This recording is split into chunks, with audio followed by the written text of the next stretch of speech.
अल्लाह के नबी के एक सहाबी थे, उनका नाम था जुलैबीब रज़ी अल्लाह ताला अन्हु। जुलैबीब बड़े हंसी मजाक करने वाले सहाबी थे। वो अल्लाह के नबी के पास आते थे, हंसी मजाक करते थे, अल्लाह के नबी को हंसाया करते थे। जुलैबीब रज़ी अल्लाह ताला अन्हु के चेहरे पर चेचक के कुछ दाग भी थे, उनके चेहरे पर कई दाग थे। वो ज्यादा खूबसूरत भी नहीं थे, काले कलूटे थे। एक मर्तबा अल्लाह के प्यारे नबी ने हजरत जुलैबीब से पूछा कि ऐ जुलैबीब, क्या तुम्हारी शादी हो गई है? जुलैबीब ने कहा नहीं है अल्लाह के नबी, मेरी शादी तो नहीं हुई है। आपने कहा क्यों, शादी क्यों नहीं कर रहे हो? कहा है अल्लाह के नबी, मैं गरीब आदमी हूं, मेरे चेहरे पर चेचक के दाग भी निकले हुए हैं, मैं काला कलूटा भी हूं, मुझे अच्छा रिश्ता नहीं मिलेगा, इसलिए मैं शादी नहीं कर पा रहा हूं। आपने कहा कोई बात नहीं, हम तुम्हें एक अच्छा रिश्ता दिलाएंगे, हम तुम्हारी शादी करेंगे। कुछ दिनों के बाद अल्लाह के नबी के पास एक अंसारी साहबी आते हैं। अय अल्लाह के नबी, मेरी बहुत खूबसूरत एक बेटी है, मैं अपनी बेटी के लिए एक अच्छा रिश्ता तलाश कर रहा हूं। मेरी बेटी बहुत नेक है, दीनदार है, 5 टाइम की नमाजी है, मुत्तकी और परहेजगार है मेरी बेटी। अय अल्लाह के नबी, मैं अपनी बेटी का निकाह करना चाहता हूं, अगर कोई अच्छा रिश्ता हो तो बता दे। आपने कहा कि आपकी बेटी के लिए एक रिश्ता मेरे पास है। सहाबी बहुत खुश हो गए, कहा अल्लाह के नबी जल्दी बताइए किसका रिश्ता है? आपने कहा हम तुम्हारी बेटी की शादी जुलैबीब से करना चाहते हैं। सहाबी जानते थे जुलैबीब को, सहाबी के माथे पर बल पड़ गया, लेकिन चूंकि अल्लाह के नबी की बात थी इसलिए कुछ कह भी नहीं सकते थे। कहा अल्लाह के नबी, मैं एक मर्तबा अपने घर में मशवरा कर लेता हूं, उसके बाद आपको कोई जवाब देता हूं। अंसारी साहबी अपने घर आए, बड़े गौर से सुनना मेरे प्यारे साथियों, नबी के दौर में, सहाबा के दौर में शादियां कैसे होती थी और रिश्ते कैसे होते थे, जरा गौर करना। अंसारी साहबी अपने घर आए और अपनी बीवी से कहने लगे कि ऐ मेरी मोहतरमा, है मेरी बीवी, अल्लाह के प्यारे नबी ने हमें एक रिश्ता दिया है, हमारी बच्ची के लिए, हमारी बेटी के लिए एक रिश्ता पेश किया है। उसकी बीवी भी बहुत खुश हो गई। कहा किसका रिश्ता पेश किया अल्लाह के नबी ने? कहा है मेरी बीवी, अल्लाह के प्यारे नबी ने हमारी बेटी के लिए जुलैबीब का रिश्ता पेश किया है। वो औरत भी जानती थी जुलैबीब बड़े काले कलूटे साहबी हैं, उनके चेहरे पर दाग हैं और वो गरीब भी हैं। कहा कि नहीं नहीं, हमने बड़े अच्छे अच्छे रिश्तों को ठुकरा दिया है, हम अपनी बेटी की शादी जुलैबीब से नहीं कराएंगे।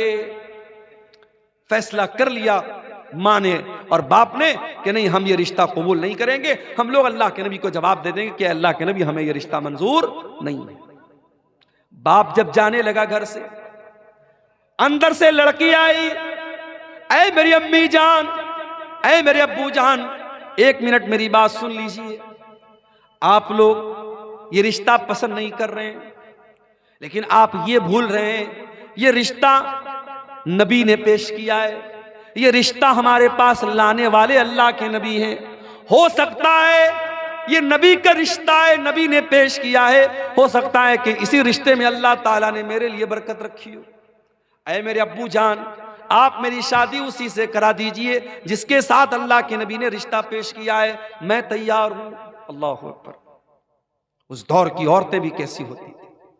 आज तो कितने नौजवानों का रिश्ता जब फोटो जाता है लड़की के पास और लड़की देखती है दाढ़ी वाला है, नहीं नहीं ये नहीं चलेगा, मैं इस मुल्ला से शादी नहीं करूंगी, मैं इस दाढ़ी बाबा से शादी नहीं करूंगी। कितनी लड़कियां हैं जो जिद करके अपने शौहर की दाढ़ी को छोटा करवा देती, कितनी औरतें हैं जिनके नखरों की वजह से शौहर हराम काम कर लेता है। मेरे प्यारी माँ और बहनों, नबी के दौर की औरतें कैसी थीं। सहाबी की बेटी कह रही है कि अय अब्बा जान, अगर नबी ने ये रिश्ता पेश किया है, मैं शादी करने को तैयार हूं। सहाबी अल्लाह के नबी के पास आते हैं और पूरी बात बता देते हैं, अय अल्लाह के नबी, मुझे और मेरी बीवी को तो ये रिश्ता पसंद नहीं आया था और हम तो ना करने वाले थे, मगर मेरी बेटी ने कहा कि अगर ये रिश्ता अल्लाह के नबी ने पेश किया है तो मुझे ये रिश्ता मंजूर है और मेरी बेटी शादी करने को तैयार है। अय अल्लाह के नबी, मैं तैयार हूँ आप शादी के लिए, आप शादी की तैयारी कीजिए। जब नबी ने सुना कि लड़की इतनी दीनदार है और इतनी अल्लाह और उसके रसूल की बात मानने वाली है, आपने दुआ की, अल्लाहुम्मा बारिक लहा फी ऐशिहा वला तजअल ऐशहा कद्दन कद्दा। ऐ अल्लाह, इस लड़की की जिंदगी में तू बरकतें अता फरमा दे, इस लड़की की जिंदगी में कभी परेशानी ना आए। कुछ दिनों के बाद शादी हुई और वो लड़की अपने शौहर के साथ, हजरत जुलैबीब के साथ हंसी खुशी जिंदगी गुजार रही। कुछ दिनों के बाद अल्लाह के नबी सहाबा के साथ एक जंग में जाते हैं। उस जंग में जुलैबीब भी जाते हैं और जंग के बाद जब शहीदों की लाशों को रखा जाता है, हजरत जुलैबीब रज़ी अल्लाह तआला अन्हु मैदान जंग में उनकी लाश नहीं मिलती है। अल्लाह के नबी अपने सहाबा से कहते हैं, जरा तलाश करो, कहीं ना कहीं जुलैबीब की लाश भी मिलेगी। जुलैबीब की जब लाश मिलती है मेरे प्यारे साथियों, तीरों और तलवारों के जख्म से भरी हुई लाश, 7-8 दुश्मनों के बीच में अकेली लाश, जो ये बता रही थी कि जुलैबीब दुश्मनों के नरगे में थे, दुश्मनों के घेरे में थे और कई लोगों से लड़ते हुए वह अल्लाह को प्यारे हुए थे। अल्लाह के नबी ने देखा जुलैबीब को, आपने कहा ये मेरा नौजवान सहाबी है, इसने अल्लाह की राह में लड़ते लड़ते जान दे दी है। आपने जुलैबीब की लाश को उठाया और अपने कंधे पर आपने उठा करके उसकी लाश को कब्र में आपने उतारा। दुनिया के जनाजे के लिए चारपाई आती है, दुनिया के जनाजे को लोग अपने कंधों पे लेके जाते हैं और जुलैबीब की लाश को अल्लाह के नबी अपने कंधे पे लेके जा रहे हैं और आपने अपने हाथों से कब्र में उतारा और आपने दुआ की, ऐ अल्लाह, मैं इस बंदे से राजी था और तू भी इससे राजी हो जा। सहाबा कहते हैं कि जुलैबीब की कब्र को देख करके और उनकी लाश के साथ नबी का मामला देख करके हमारे दिल में यह तमन्ना पैदा हुई कि काश ये हमारी कब्र होती और नबी ने हमारे लिए दुआ की। और उसके बाद जब जुलैबीब का इंतकाल हो गया तो हमें तारीख और सीरत की किताबें ये बताती हैं कि जुलैबीब की वो जो बेवा औरत थी, जो उनकी बेवा खातून थी, वो अल्लाह की राह में सदका और खैरात बहुत ज़्यादा करती थी, जबकि आम तौर से बेवा औरतों के पास माल की किल्लत होती है, माल की कमी होती है, मगर अल्लाह ताला गैब से रोज़ी देता था उस औरत को, इस औरत ने अपने शौक़ और अरमान को कुर्बान किया था नबी की और अल्लाह की इताअत करते हुए, जिसने कहा था कि मैं जुलैबीब के साथ निकाह करने को तैयार हूँ और जिसके लिए नबी ने दुआ की थी कि अल्लाह तो इसकी ज़िंदगी में बरकत अता फरमाना। उस औरत की ज़िंदगी में वाकई बरकत पैदा हुई और मदीना में अगर कोई बेवा औरत सबसे ज़्यादा अल्लाह की राह में सदका और खैरात करती थी तो सहाबा कहते हैं जुलैबीब की बेवा औरत थी। मेरे अजीज़ों, मेरे भाइयों, मेरे बुजुर्गों, ये सहाबे किराम की सोसाइटी थी। हम और आप जरा अपनी सोसाइटी का जायजा लें। हमारे यहाँ रिश्ते नाते में सिर्फ हम सामने वाले की खूबसूरती देखते हैं, सिर्फ रुपया पैसा देखते हैं, सिर्फ जात और बरादरी देखते हैं, हम दीनदारी नहीं देखते हैं। ये जहेज की रस्म ये नहीं खत्म हो सकती, ये लालच नहीं खत्म हो सकता जब तक हम रिश्ते नातों की बुनियाद दीनदारी पर नहीं करें। इसीलिए अल्लाह के नबी फरमाते हैं, तुन कहुल मरा तुल अरबईन, जब औरत का निकाह होता है 4 चीजें औरत के अंदर देखी जाती हैं, ले मालिहा वले हसबिहा वले जमालिहा वले दीनिहा। कुछ लोग औरत का माल देखते हैं, कुछ लोग औरत का खानदान देखते हैं, कुछ लोग औरत की खूबसूरती देखते हैं और कुछ लोग औरत की दीनदारी देखते हैं। फज़फर बिज़ातिद्दीन, अल्लाह के प्यारे नबी फरमाते हैं कि ओ लोगों, तुम दीनदार औरत को अपने घर में लेकर के आ जाओ, कामयाब हो जाओगे। दीनदार औरत को अपने घर में लेके आओ, कामयाब हो जाओगे। मेरे प्यारे साथियों, आज घरों में सास और बहू के झगड़े हैं, देवरानी जेठानी के झगड़े हैं, ननद और भाभी के झगड़े हैं, हर घर में फसाद है, हर घर में बिगाड़ है। क्यों? क्योंकि हमने खूबसूरती तो देखी है, हमने लंबा चौड़ा जहेज तो हमने देख करके शादी कर ली, हमने दीनदारी नहीं देखी है। दीनदारी को तरजीह दीजिए, दीनदार बाप की दीनदार बेटी को अपने घर में लाइए, इंशाअल्लाह बरकत होगी। मेरे अजीजों, आज समाज की इस्लाह की अगर आप बात करें, शादी ब्याह में आज हमारे यहाँ बहुत सारे मामला गड़बड़ चल रहे हैं। इसी सीमांचल के इलाके में मुझे लोगों ने बताया, बाकायदा आज भी कुछ गांव ऐसे हैं जहां शादियों में डीजे तक बजता है, गाना तक बजता है। और इसी हिंदुस्तान की सरजमीन पर मुख्तलिफ इलाकों का दौरा करते हुए मैंने महसूस किया है कि हम मुसलमानों में शादी ब्याह को लेकर के बहुत बुरी बुरी रस्में, अभी मुंबई में परसों में गया था, जहां उलमा को ठहरने का इंतजाम किया गया था। एक मैरिज हॉल था, एक शादी हॉल था, ऊपर उलमा के रहने का इंतजाम किया गया था, नीचे कोई शादी हुई थी, मुसलमान की शादी थी, और सामने जो मंडप लगा हुआ था, मंडप में दुल्हन जो है सज करके संवर करके और लहंगा वगैरह पहन करके और मेकअप वगैरह करके बैठी हुई थी, और रिश्तेदार सब आ रहे हैं, मर्द भी आ रहे हैं, औरतें भी आ रही हैं, और सब उसको देख रहे हैं। ये बहुत सारे इलाकों में ये चलता है कि दुल्हन को बाकायदा मर्द हजरात भी आकर के देखते हैं और मुंह दिखाई तक देते हैं। मेरे प्यारे साथियों, ये रस्में इस्लाम के अंदर नहीं है। इस्लाम बड़ा पाकीज़ा मजहब है, इस्लाम बड़ा साफ सुथरा मजहब है। हमने रस्म और रिवाज के जरिए शादी ब्याह के इस बंधन को बहुत ही नापाक बना डाला है मेरे साथियों। और फजूल खर्ची अल्लाह की पनाह है। फजूल खर्ची तो इस कदर हो रही है शादी के मौके पर जिसकी कोई हद नहीं है। कोई बारात पर पैसे लुटा रहा है, कोई अपनी बेटी को सोने से तौल रहा है, कोई बारातियों पर नोटों की गड्डियां बरसा रहा है, कोई आतिशबाजी पर पानी की तरह पैसे खर्च कर रहा है। वो उम्मत जिसके बच्चे आज भूखे प्यासे तड़प रहे हैं, जिसके गरीब बच्चे आज पैसे की कमी की वजह से अपनी पढ़ाई पूरी नहीं कर पा रहे हैं, जिस उम्मत की कितनी गरीब लड़कियां शादी का इंतजाम न होने की वजह से शादी नहीं कर पा रही हैं, उस उम्मत में पैसे वाले लोग अपनी लड़के और लड़कियों की शादी पर बेतहाशा पैसे खर्च करते हैं। मेरे प्यारे साथियों, ये माल अल्लाह की अमानत है।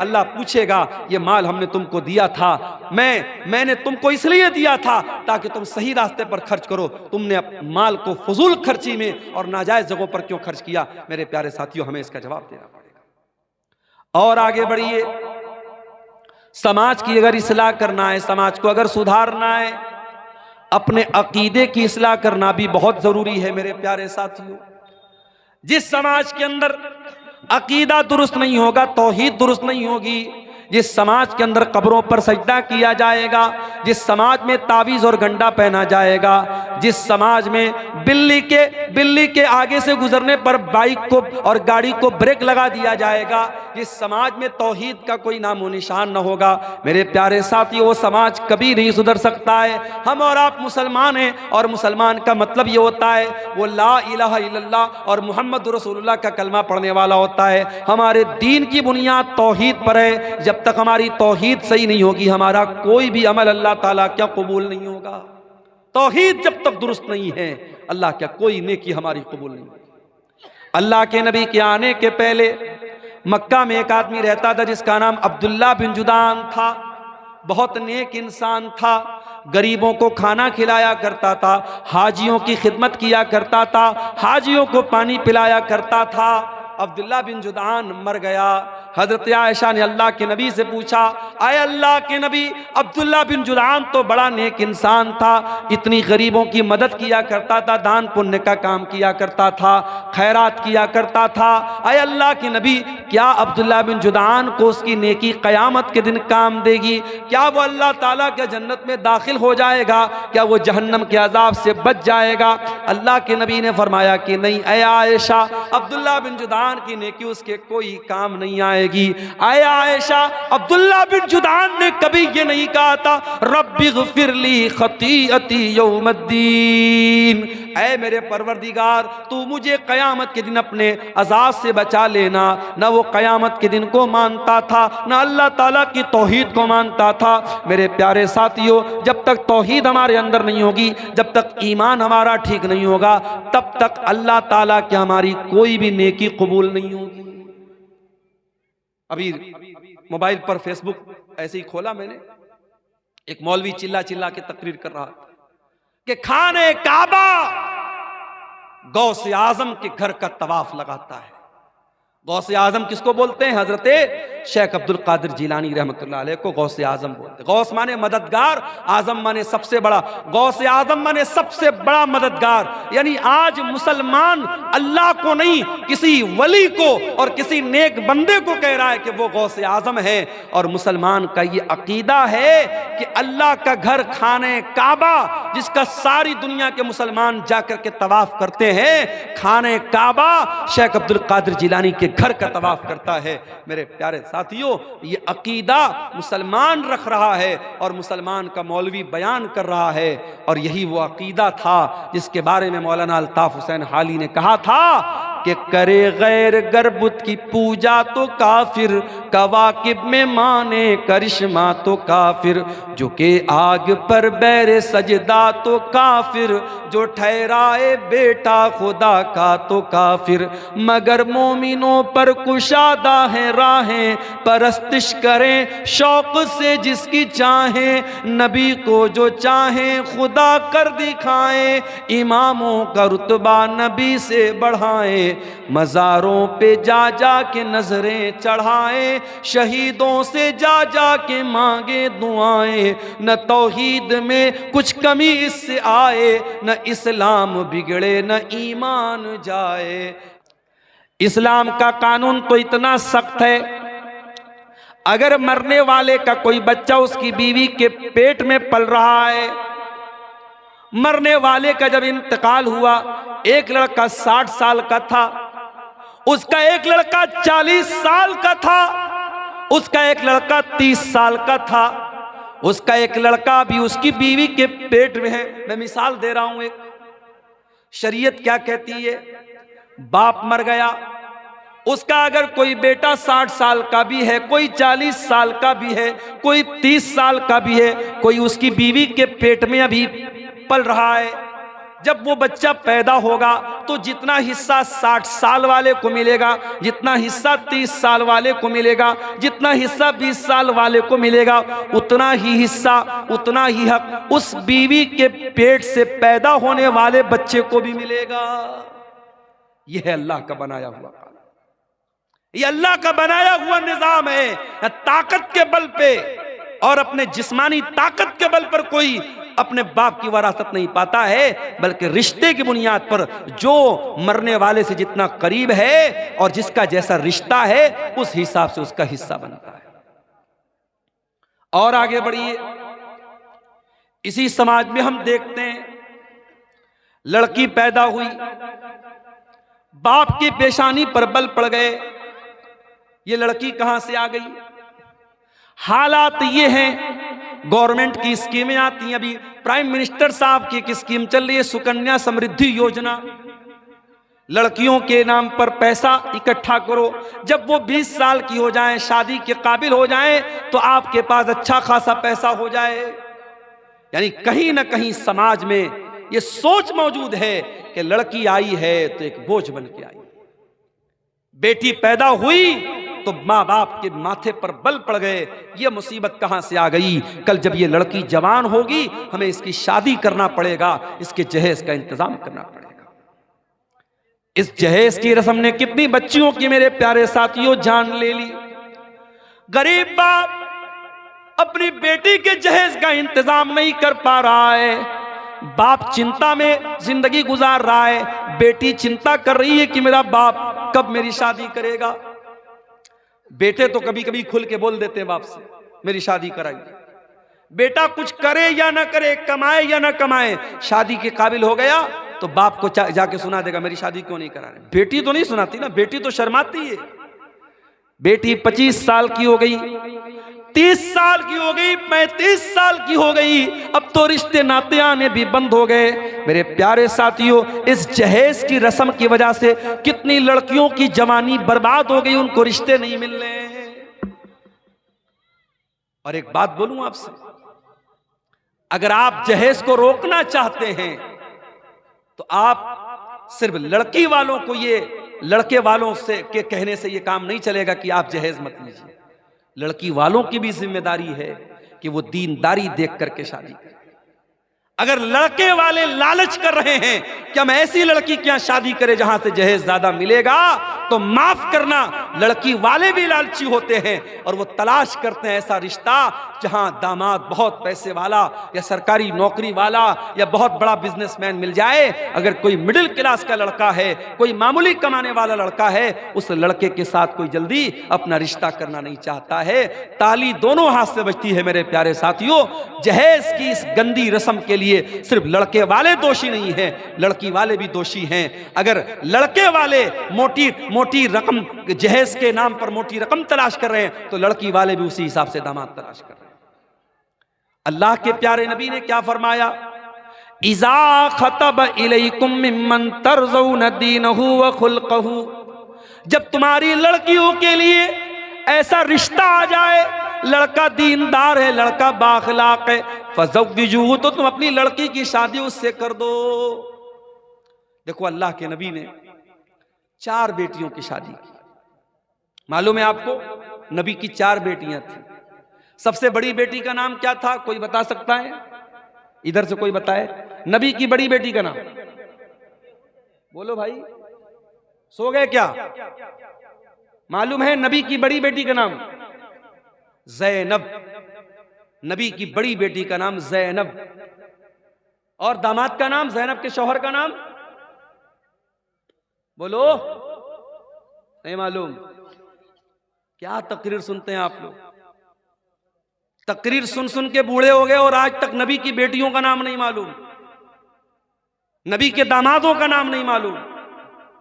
नबी की बड़ी बेटी का नाम ज़ैनब और ज़ैनब के शौहर का नाम था अबुल आस बिन रबी रजी अल्लाह ताला। नबी की दूसरी बेटी नाम था रुकैया, उनके शौहर का नाम उस्मान गनी। रुकैया का इंतकाल हो गया, नबी ने अपनी तीसरी बेटी की शादी हजरत उस्मान से कर दी। तीसरी बेटी का नाम था उम्मे कुलसूम, इनकी शादी हुई हजरत उस्मान से। दुनिया में हजरत उस्मान इकलौते ऐसे इंसान हैं जिनकी शादी में, जिनके निकाह में नबी की 2 बेटियां आई हैं। और रुकैया, उनकी भी शादी हुई और रुकैया का जब इंतकाल हुआ तो उम्मे कुलसूम की शादी हजरत उस्मान गनी से। और नबी की सबसे छोटी बेटी, चौथे नंबर की बेटी का नाम था फातिमा, उनकी शादी किससे हुई? हजरत अली से। मेरे प्यारे साथियों, नबी ने अपने बेटियों के रिश्ते करने में दीनदारी देखी है। नबी ने रुपया पैसा नहीं देखा है, नबी ने जमीन और जायदाद नहीं देखी है। आपने सबसे लाडली बेटी, सबसे छोटी बेटी हजरत फातिमा का जब निकाह तय किया हजरत अली के साथ, हजरत अली के पास कुछ भी नहीं था। आपने अली से पूछा, क्या अली तुम्हारे पास क्या है? कहा, अल्लाह के नबी मेरे पास एक घोड़ा है, एक ज़रा है।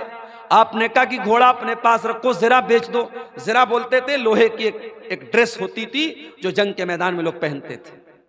अल्लाह के नबी के हुक्म से हजरत अली ने वो अपनी ज़रा बेच दी, जिसको उस्मान गनी ने 380 दिरहम में खरीदा। और उसी पैसे से अल्लाह के नबी ने हजरत अली से कहा कि महर का इंतजाम करो, क्योंकि हजरत अली अल्लाह के नबी के दामाद भी थे और हजरत अली किसके बेटे थे? अबू तालिब के बेटे थे। और अबू तालिब कौन थे? नबी के चचा थे। तो नबी ने अपने चचा के इंतकाल के बाद हजरत अली को अपनी परवरिश में ले लिया था। तो हजरत अली के गार्जियन भी अल्लाह के नबी थे, तो इसलिए आप हजरत अली के बाप की हैसियत से भी ये शादी करा रहे थे। आपने हजरत अली से कहा तो महर का इंतजाम करो। और उसके बाद चूंकि नई गिरस्ती थी, नया घर बनाना था, हजरत अली के पास कुछ नहीं था, तो अल्लाह के नबी ने हजरत अली ही के पैसे से एक तकिया खरीदा, एक चादर खरीदा और एक पानी का बर्तन, मशकेजा, ऐसी जरूरत की 4-5 चीजें खरीदी हैं। कुछ लोग इसको जहेज का नाम देते हैं, माफ कीजिए ये जहेज नहीं था, ये हजरत अली ही के पैसे से अल्लाह के नबी ने इसको लिया था और अपनी बेटी को दिया था। नबी ने रिश्ते में क्या देखा? दीनदारी देखी है मेरे प्यारे साथी। वल्लाह आज मेरे पास ऐसे नौजवानों के भी फोन आते हैं जो बड़े दर्द के साथ और बड़ी तकलीफ के साथ कहते हैं कि मौलाना आज हमारी शादियां नहीं हो रही हैं, अच्छे रिश्ते नहीं मिल रहे, क्योंकि हमारे रिश्ते इसलिए रिजेक्ट हो रहे हैं क्योंकि लड़की वालों को लखपति और करोड़पति रिश्ते चाहिए, आला शानदार मकान चाहिए, सरकारी नौकरी चाहिए। हम दीनदार हैं, हम नमाजी हैं, हम बाखलाक हैं, हम तकवा के रास्ते पे चल रहे हैं, मगर हमें कोई बाप अपनी बेटी देने को तैयार नहीं है। मेरे प्यारे साथियों, जहेज की इस गंदी रस्म को अगर खत्म करना है तो हमें और आपको रिश्ते नाते में दीनदारी को लाना पड़ेगा।